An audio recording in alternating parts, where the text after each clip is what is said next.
All right, and Mr. Ajay Lele, a space expert and also associated with Dr. Manohar Parikar Institute of Defence Studies and Analysis, is joining me on the broadcast. Sir, a very warm welcome on the broadcast today. It's National Space Day, certainly a proud moment for every Indian. From setting up of India's space agency in 1969 to now on plans to set up India's own space station, how do you see the country's journey in space sector, sir? Definitely, over a period of time, one can say that over a period of last 6 decades, India has come a long way as far as developments in space sectors are concerned. We started at a very nascent stage, one can say, Yeah. and subsequently there were good leaderships which were there with ISRO, scientific communities, right from Vikram Sarabhai onwards to Satish Dhawan, and at date, all scientists have contributed immensely to see to it that ISRO expands in length and breadth with a special focus on socio-economic development. So today also, if you see Prime Minister's speech, you will understand that he was speaking about data first, that is about the geospatial data. Yeah. Just we saw how satellite imageries can help the farmers.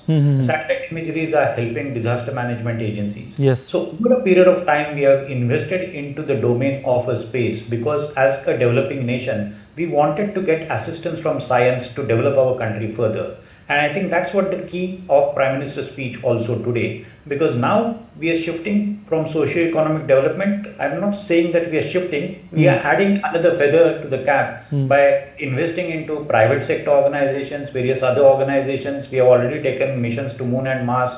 Gaganyaan is on its way. By end of this year, probably the first Gaganyaan mission without an astronaut will take off. Then subsequently, we got plans of establishing our own space station. So I think over the last 6 to 7 decades, we have come a very long way and in a very systematic fashion. The space program has essentially helped India's development model, particularly in a socio-economic sector. Education has been one of the most important areas where space has contributed immensely. And now we are trying to ensure that we will get benefits from a commercial aspects of a space too. Talking about the commercial aspects, sir, how significant is the contribution of space economy to the country? You see, as far as space economy is concerned, globally speaking, we hardly have got around 2% of the market. Like it was pointed out that around $5 billion dollars market is there right now. 8 billion, I believe. Expected to expand it to $45 billion Yes. in few in the days next time. In the next Exactly, decade. in the next decade. So we plan to establish a proper space economy where we may be having around 10% of a market share globally.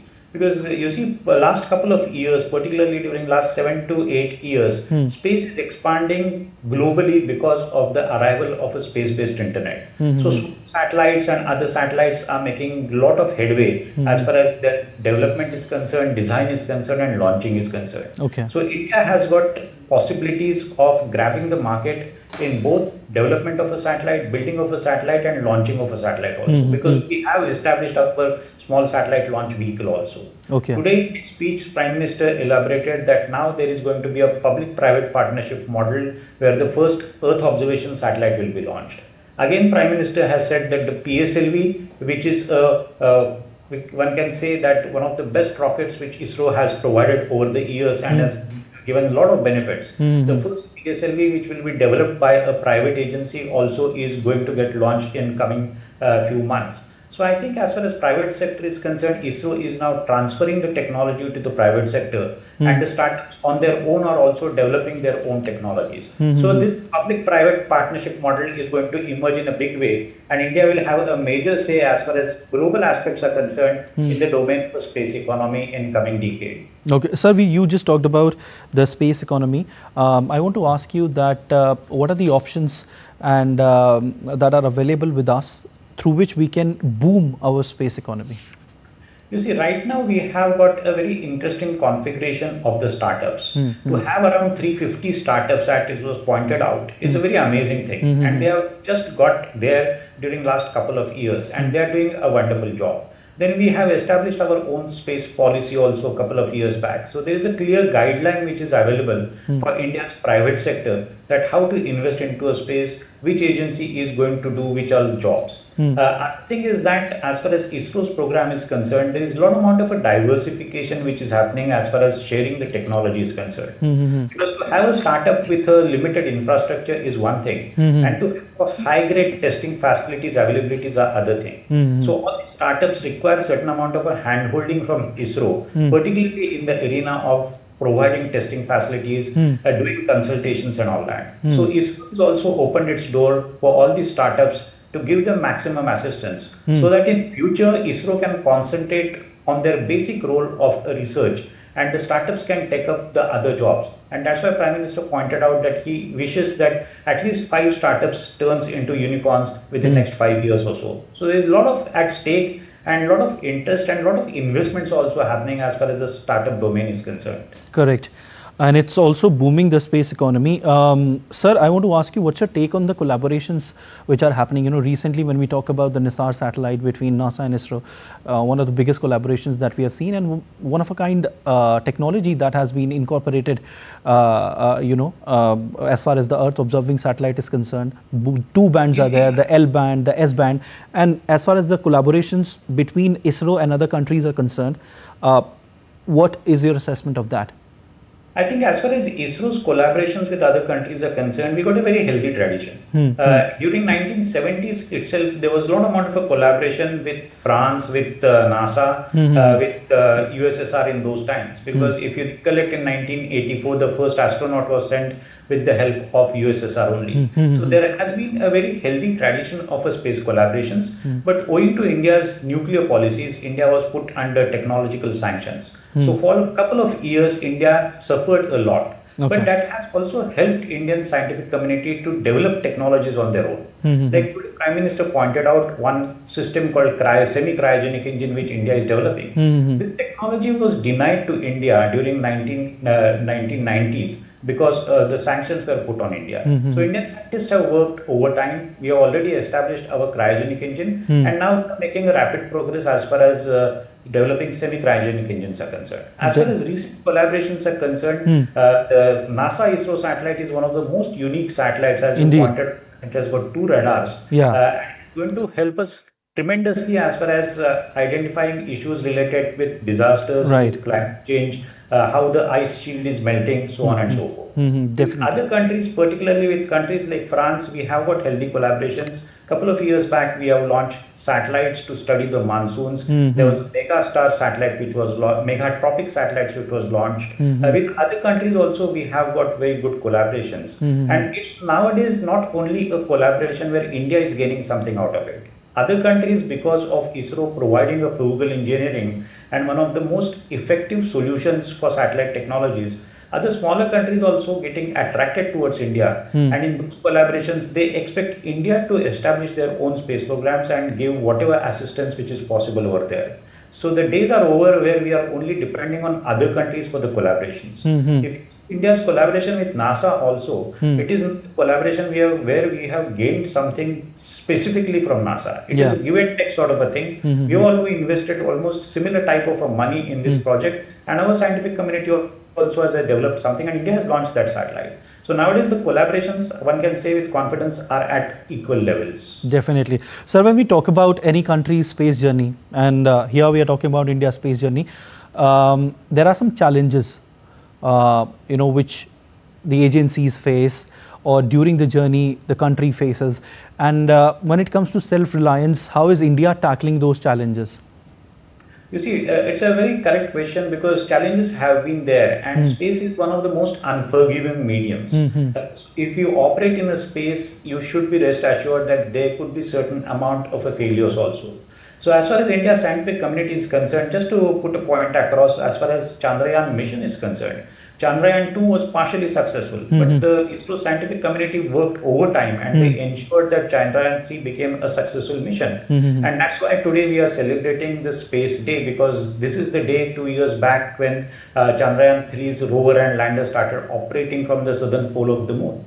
So there has been a lot amount of challenges which ISRO has faced, but ISRO has not shied away from any sort of failures. they have learned from the failures. It is very commonly said that it's always better to have failures because then there is a lot amount of a learning. Yeah. As far as international collaborations is concerned, I already told you that there was certain amount of limitations because of India's nuclear policies, but India's scientific community converted those limitations into opportunities and started developing the systems on their own. So one can say with a lot amount of a confidence that today's space sector is one of the most prominent sectors in India where Atmanirbharta is actually there. Yeah. Yeah, correct. And PM Modi is continuously emphasizing, sir, on self-reliance in every sector, including space. So when we talk about the space sector, how will this help in strengthening India's capabilities and also in nurturing new talent within the country?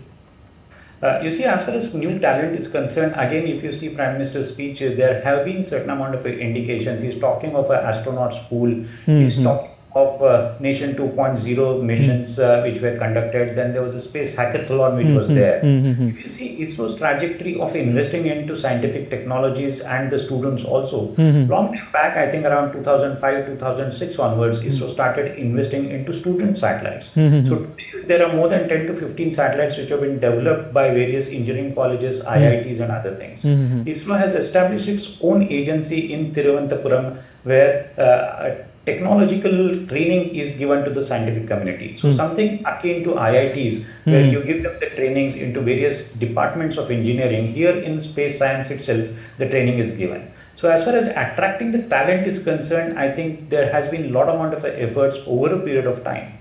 And if you see, as far as India's talent is concerned, even if you see NASA also, there are a lot of people of Indian origin who are only sitting over there. Yeah. So right now, one can say with a lot amount of confidence that as far as India's space missions are concerned, the activities like Shubhanshu Shukla going to the International Space Station, got far too many implications. Other than scientific implications, it has got motivational implications as far as youngsters are concerned.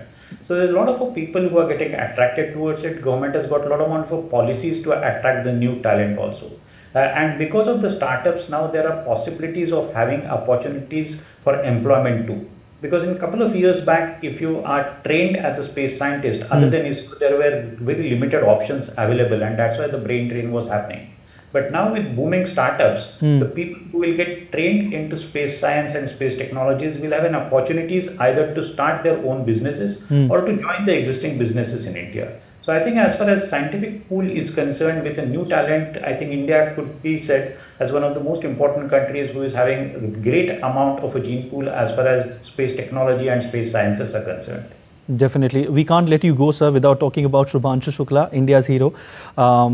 He just visited International Space Station, becoming the first Indian to do so. How will Shubhanshu Shukla's experience be used when it comes to Gaganyaan mission? I think Shubhanshu Shukla's mission is a very smart mission, one can say, because India initially started thinking of establishing and developing a space program where Gaganyaan mission will be completed by 2022. But because of COVID crisis and few other technological challenges, the mission has got delayed. So we already had a gene pool of 4 astronauts who were already trained. And we got an opportunity of trying to see to it that one of our astronauts can visit the International Space Station.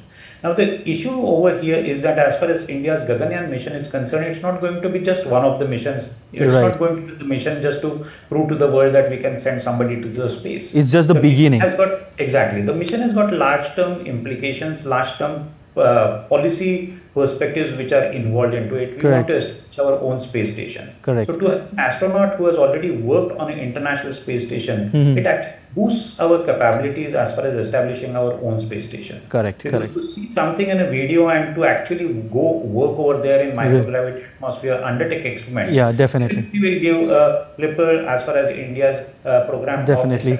Yeah, it is very clear that Shubhanshu Shukla's experience, will have benefits when it comes to India's Gaganyaan mission. We leave it there, sir. Thank you so much for joining in on the broadcast today.